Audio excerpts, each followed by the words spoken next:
फरीदाबाद वेझो हथियारबंद था शहीद कयल टिन पुलिस एहलकार इमामुद्दीन खोसो हफ़ीज़ मयसर इरफान चांडियो जे कातिलनि जी गिरफ़्तारी लाइ एसएसपी दादू जी अॻुवाणी में पुलिस जे वॾनि अटालनि सां फरीदाबाद थाणे जे अधु ॻोठ याकूब सोलंकी, खान जो ॻोठ ऐं ॿियनि ॻोठनि में सर्च ऑपरेशन जारी। खान जो ॻोठ ऐं याकूब सोलंकी खे पुलिस जो कड़ो।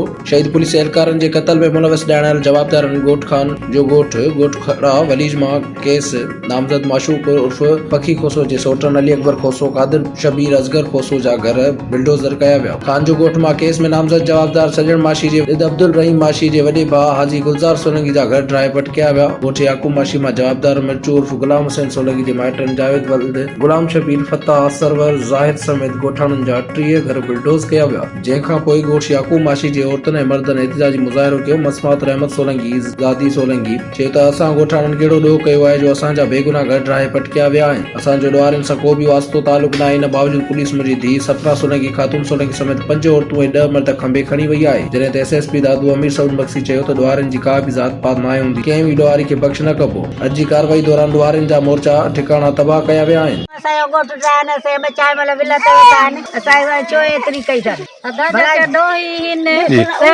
राजी आहिनि ऐं जेके ग़रीब आहिनि उन ग़रीबनि खां इन्हनि बाहियूं बारियूं असांजी माइनि खे धक हणी उन्हनि खे ॿधी खणी आहिनि।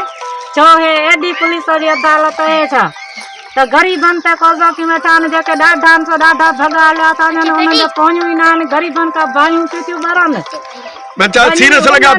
तकड़े मारनि, असां ग़रीबनि जा ॿुझा चोटरा छॾिया अथनि। अब जेको आहे त असांजा हेॾो ज़ुल्म थी वियो आहे। मोहम्मद याकूब सोलंकी जो ॻोठ आहे, ॿुधी बा, जंहिंमें न चोर आहे न चकार आहे। असां जेको आहे आला वज़ीर खे, आसिफ ज़रदारी खे, जजनि खे, असां सभिनी खे इतलाह था कयूं, एसपी साहिब खे, DIG खे, त असांजा हेॾो ज़ुल्म छो थियो आहे।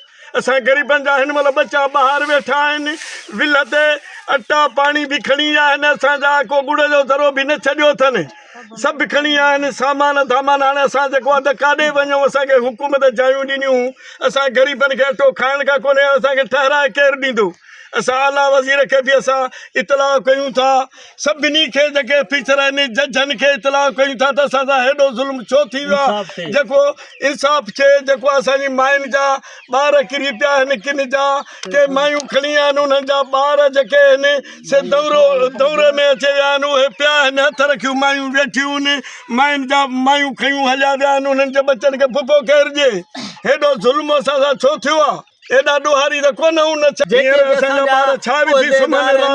असांजा सोलंकी बरादरी जा आहिनि, जेके बि असांजा सरदार आहिनि, असांजो उन्हनि खे बि अपील आहे त असां सां इंसाफ़ थिए। असांजा सरदार अचनि, असांजो ॻोठ ॾिसनि, पाड़े पतीअ खां असांजो पुछनि त बाबा हे कहिड़ा ॾोह कंदा आहिनि, हे कहिड़ा ॾोहारी आहिनि, असां सां इंसाफ़ थिए। माण्हू असां सां गॾु आहिनि, 200 पुलिस एहलकार असां सां गॾु आहिनि ऐं APCयूं 3 APCयूं असां सां गॾु आहिनि।